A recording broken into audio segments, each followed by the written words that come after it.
You're listening to Fandom Unpacked, the podcast, an audio version of our regular live stream series where we unpack modern fandom with some of the brightest minds in sports and entertainment. I'm producer Peter Yajicek, and our hosts for this Q&A are Situation's CEO and founder, Damian Bazadana, and Account Group Director for Sports, Attractions, and Live Events, Jeff Mealy. Our guest is CEO of Sixthman, Jeff Cuellar.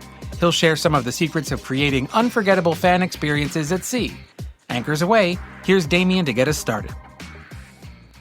Well, let's start with, sometimes we do a pre-call to this, and after talking to Jeff, I realized I think he has what I would say is probably one of the coolest jobs in the world, and he's a Fandom at sea. Instead of me explaining your business, which I just think is incredible, can you explain, let's start at the top, talk about your business, please. Give some context for the folks.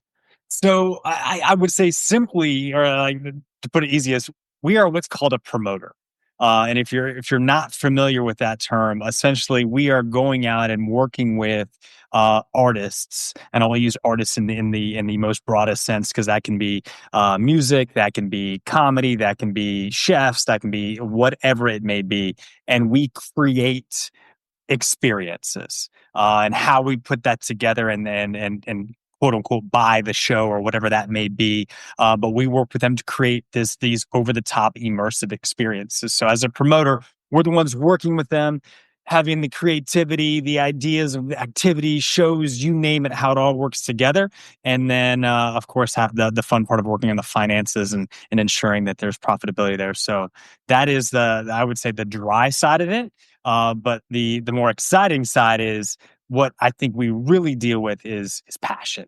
And we at Sixthman have figured out, I should say successfully figured out how to quantify passion. And therefore, where do we invest in terms of bringing communities together, that high passion communities together, and allow them to have a space where they get to go on vacation and immerse themselves in the one thing that they are passionate about. What's the commonality? I mean, I feel like you go everything from rock bands to sports teams to chefs. After all the cruises that you've done, and on this webinar, we have people from all walks of entertainment, sports to you name it, it's on here, and everyone's looking for the answer of like the unlock of fandom of like what's the special sauce that you're seeing. You're able to fill many, many, many ships from many, many different groups of people from many, many different demographics.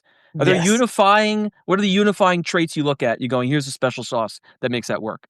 I would like to say that there is like some secret special sauce, but it comes down to passion, and it does demographics throw out the window.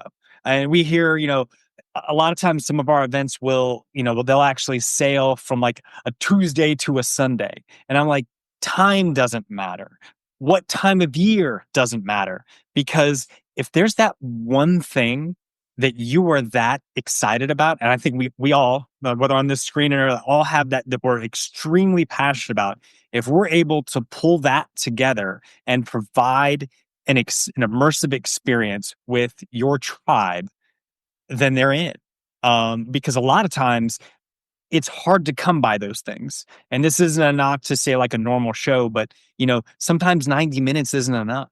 And you want the ability to have all of those walks of life so people get together, because regardless of your race, religion, political affiliation, does not matter. Once you get on that ship and you're there, there's one thing that is that common thread that everyone is there for, and you can automatically have a best friend.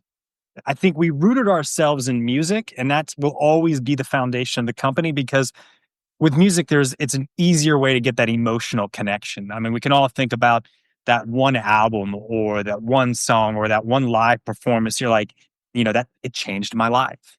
And, some keep digging further down the rabbit hole, and they get several that kind of go along with it. But music, I think, is easier because there is more of that live component. But we have found out, and how tastes have changed over the years, they're getting it in other places too, whether that's chefs, whether that's Broadway, whether that's whatever it may be, wrestling, there's something there. And if we can tap into that and over deliver on an experience and provide world-class customer service, then I think we're going to have success on our hands. Yeah, no, I think there's always the live entertainment marketing comes down to the battle of passion versus practicality. Yep. And you want passion. When passion wins, this is the root of the best part of variable pricing. People will pay whatever it takes when their passion's driving, and when practicality becomes too much of an issue, that's where it goes the opposite direction. Jeff, I know Jeff and Mealy, by the way. So our Joe's, two Jeffs on this call. But I would say to Jeff, who oversees our events and attractions, I know you have a bunch of questions. Absolutely. Hey, Jeff, and great name, by the way, of course. I want to lean into what you were just talking about in terms of the tribe and that customer service and that passion that comes on board. We see in our industry that fans are looking for more personalization in their experience and even the way that they're connected to via marketing. They're looking for more interactivity when they're within a venue or on board. Can you talk a little bit more about how you're leaning into that personalization for the experiences that once the ship sets sail? Yeah, we actually have as part of every experience that we build. So I look at our timeline, and we like to lock in concepts typically about 16 months out. And some of those conversations can be had even before then, because that gives us a solid 3 to 4 month runway to start building. Whether that's a lineup, whether that's experiences, all of the things that we need to have for launch. And really, that's what's that communication piece to get someone excited. And then with the anticipation that we are going to be doing more. So that puts us on sale about 13 to 12 months out for an event. In that time frame, hopefully we are now starting a conversation with that tribe. So we set up a communication group as people start to make their purchases, and we start to gather more information and have someone that we call a community experience person that is in there having these daily conversations. So whether that's a Facebook group or in other locations as well, we're gathering info. What are they excited about? What do they want to see? And then we have the ability to go back to the artist or our partner on the event and start saying, hey, this is what we're hearing. We're getting a lot of conversations around theme nights or some type of activity they're really curious about. And that allows us to start to actually curate some of this stuff based on the feedback that we're getting from them. That in combination, because we know some things like you don't know what you don't know. And so you can't ask for something that you maybe didn't even know existed. And that stuff comes really from the artist. And I think every artist that we're working with is, creative on a level that, is why they're successful. So being able to have that conversation is like, what inspired this album art? What inspired this recipe? What inspired all of this? And being able to work through some of those things to kind of help pull back the curtains and give the most passionate fans access to this type of stuff. So it works both ways. So it's the conversation with the artists and conversation with the actual fans, because we have seen it where artists actually learn something from their fans that they didn't know. Like some artists may say like, wow, we didn't really put much time and attention to this, but now we're hearing that it really means something to them. Let's dig into that. And some people just have fun. I mean, that's a big part of it too, is life is serious. There's a lot of stuff going on, and this is a pure escape, a pure multi-day, multi-night escape that you're living versus, again, like I went and took 90 minutes. I went to a show. Now I got to go back. I got to get the kids from the babysitter. We got to do whatever it is next and right back in the dredges of what's going on day to day. This allows you to say like, all right, for the next 4 nights, 5 nights, I'm going to let go and just allow myself to be present in this world. I love that. I love the idea that even once you have their money, maybe a year out, that the work does not stop in making sure that this is a perfect experience and you're so in the trenches with them. Yeah. So to that point, you might go on sale a year ahead of the cruise. Take me even further back. How are you coming up with these ideas? Is there a blueprint? Is every event bespoke? Where does the seed come from? And then how does that expand into what could be a viable cruise? A lot of it starts with us. What gets us excited, in the building. Luckily, I've got over 100, full-time staff members plus, our contractors and vendors that we're working with. And I would say we're constantly getting fed ideas. Some of them are interesting ideas. Some of them are like obvious ideas. And some are like, let's see if there's something sticky there.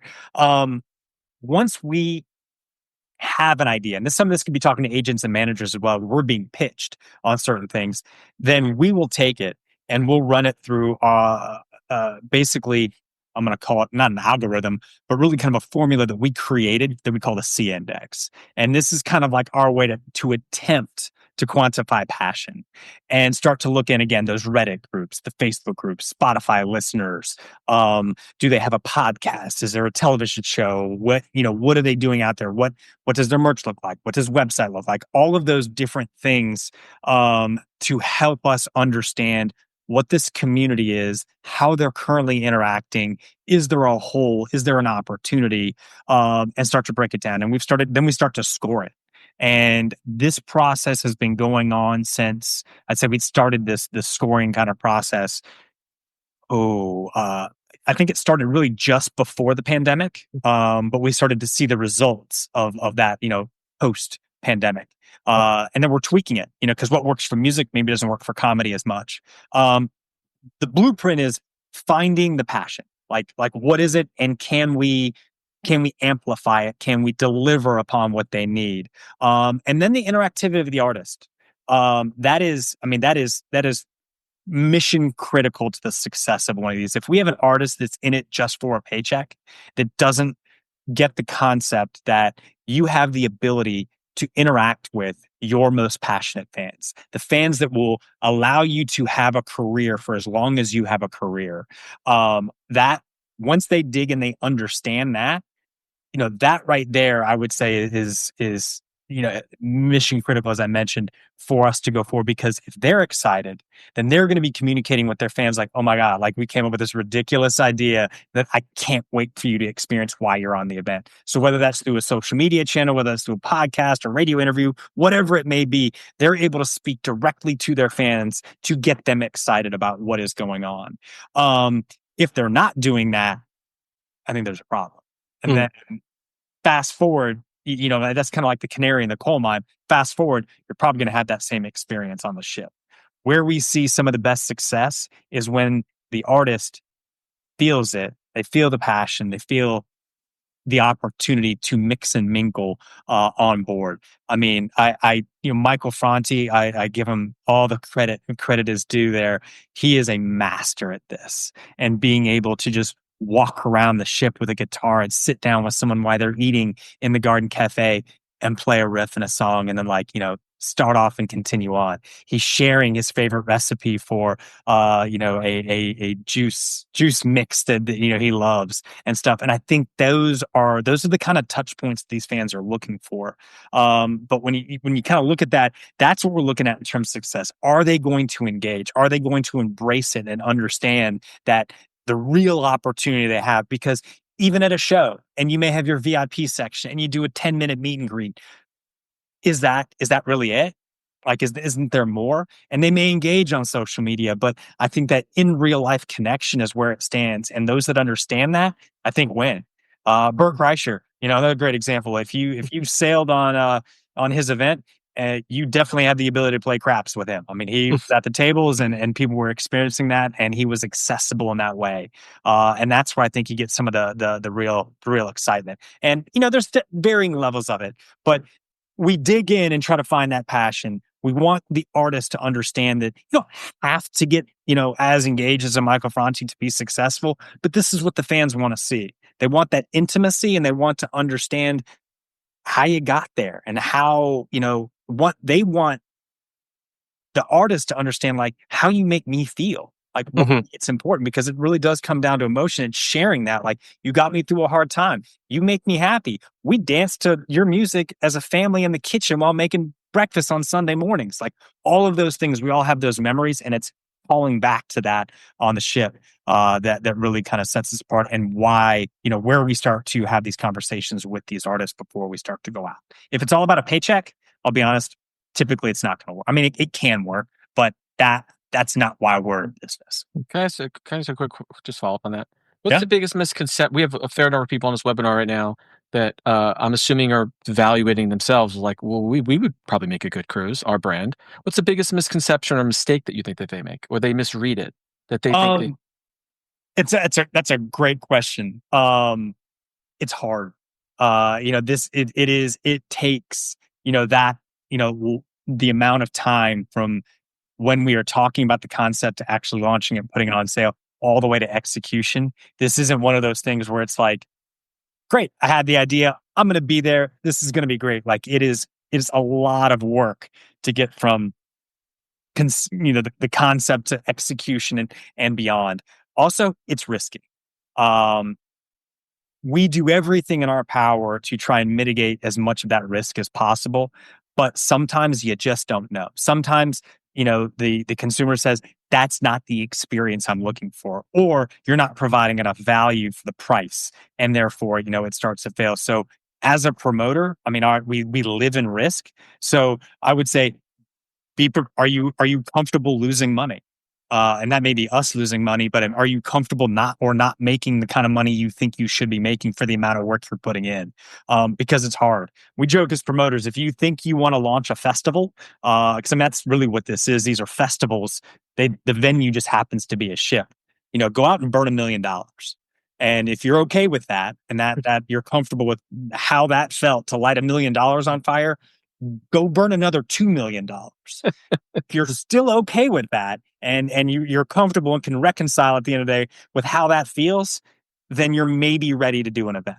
Because everyone does think, and we all have that bias that this concept is going to be successful. It's the ability to remove yourself and evaluate, is it going to be successful? And the confidence of most artists, I mean, how their ability to take a stage and do those things, they have to have that confidence. But you also need the grounding, someone in the camp to ground and be like, hey, maybe that risk is a little bit too high. But there are ways that we can test certain things out. Like maybe you don't own the event, maybe you're a part of another event, and start to build an audience that way to say, I think we can expand here. And is this what your audience wants? Just because you want it doesn't mean your audience wants it. And that's an important part too. Sometimes we do surveys. We'll do pre-event surveys to gauge that sentiment from fans, to help mitigate that risk. No artist really wants to put out like, hey, we're thinking about doing this. What do you think? But it is a great tool to find out, is this what they want? Fandom Unpacked is brought to you by Situation, an award-winning marketing agency built for live entertainment that champions the power of unforgettable shared experiences around the world. We offer full marketing and creative services for experience-based brands in live entertainment, attractions, theater, sports, arts and culture, and more. Check us out at situationinteractive.com. Now back to our Q&A.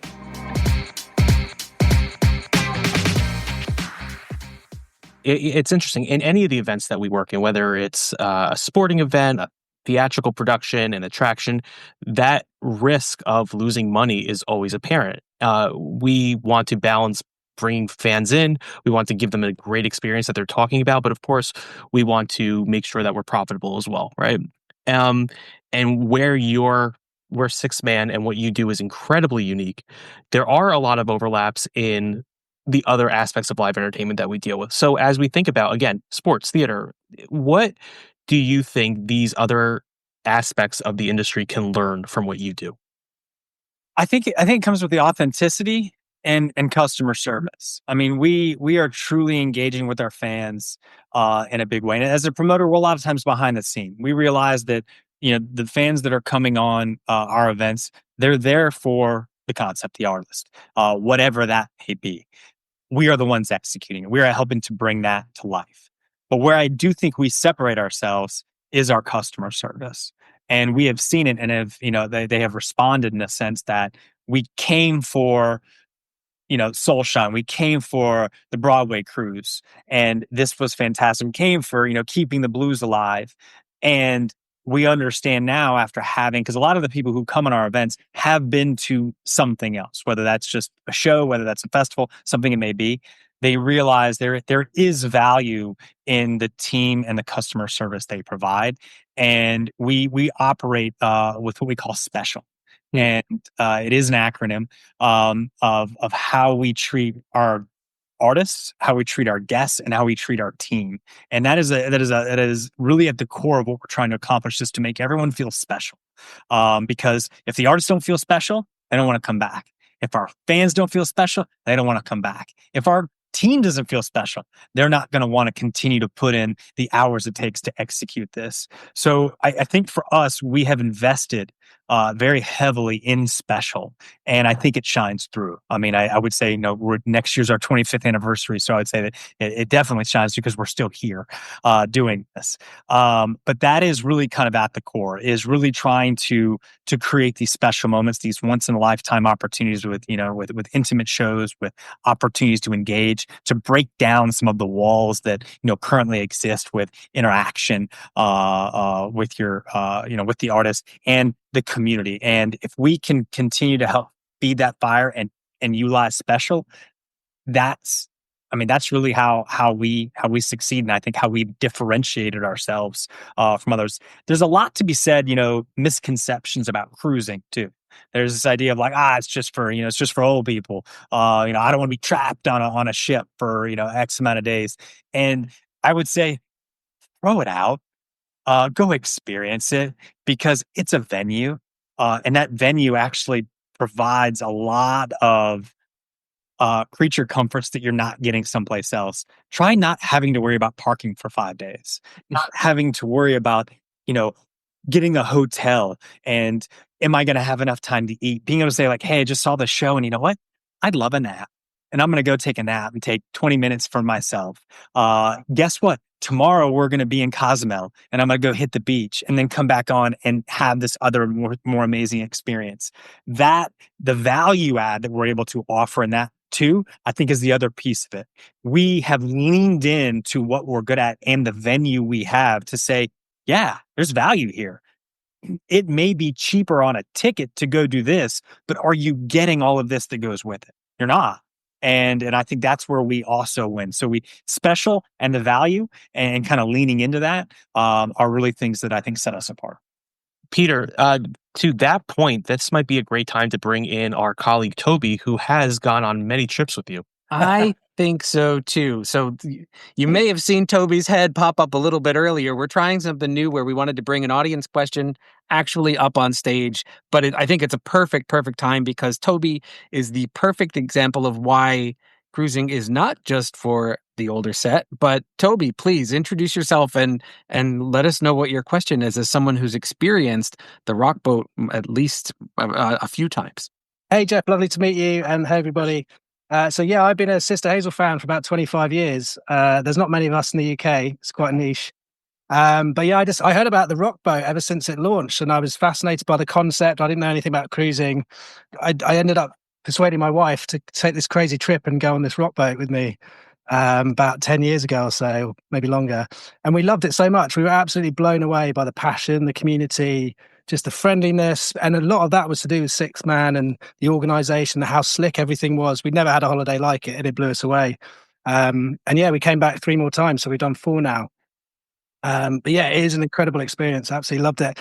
But one of the questions I was really fascinated by was it's such a strong community, and there's a really nice ceremony at the Sail Away show where they give back to the community by saying thank you for those that have been 5 times. You get a track jacket, and if you've been 10 times, you get like a robe. We call it a dressing gown. You guys call it a robe. But yeah, that's amazing. And what blows me away is how many people every year seem to be getting up on stage and getting their 5-year jackets, their 10-year robes, and that's the loyalty to the holiday. And everyone we speak to being like, can wait for the rock boat every year. That passion just blew us away. But I think what really interests me, and I'd love to hear your thoughts on, is how do you kind of segment your marketing towards the kind of those loyal diehard fans that come back every year, versus kind of marketing to a new audience, like you say, those people that don't quite get it. How do you kind of balance that marketing? It's a challenge in terms of how we look at, because our marketing is different. I mean, it is truly worldwide marketing for what comes on board and has this experience. I think the concept, or again, what they're most passionate, obviously huge Sister Hazel fans, so that helps us. That's hopefully that's the hook, and then hopefully we can reel you in with the other pieces and the value add that kind of goes along with it. What are we doing to ensure that we have that kind of pull within that community. And we see it, year over year in terms of those repeat customers that or repeat guests that keep coming back. And we track that. And we start to see, why if you stopped coming, why? Until we've only done 4. So my question is, why have you stopped coming, especially with 3 kids now? That's totally. Yeah, 3 kids. That could be that's one of them. So it's also thinking about but now you're predisposed. Now you understand what goes on there. So how am I going to pull you back on to maybe something else? Because if you like this type of experience, you probably want your kids to experience it. I've taken my 2 kids on several of our events too, and they're in, and they basically been born into this throughout the years and have experienced a lot of festivals, and they get it, and they love it. So I think that's the biggest part is working with an art. I think Sister Hazel is just, again, one of the best in the business of this. They get it, they understand it, they want to facilitate it in a lot of ways. And the collaboration. So them working with so many other bands that are on the bill and having them be a part of what that show is, and having that understanding of hey, you may have your set that you typically do, but come join us over here. We're going to do a Genesis cover set. Why don't you come on and sing one with us? I think they are masters at being able to convince the other bands this is not just about you playing your set. It's collaboration, it's community, it's all that. And they've been phenomenal at that and facilitating that. And they played such an active role with the artist as well as the actual community themselves. And you see it. It's authentic. It's who they are. And it's why it bleeds through. And I think it's so genuine. I'd love to sneak in another audience question for someone who won't be on screen. You mentioned, Jeff, that you can find your new best friend on board. Do you see a lot of existing friend groups or tribes booking together, or is it mostly singles and couples? And I wonder if that it changes based on the type of event.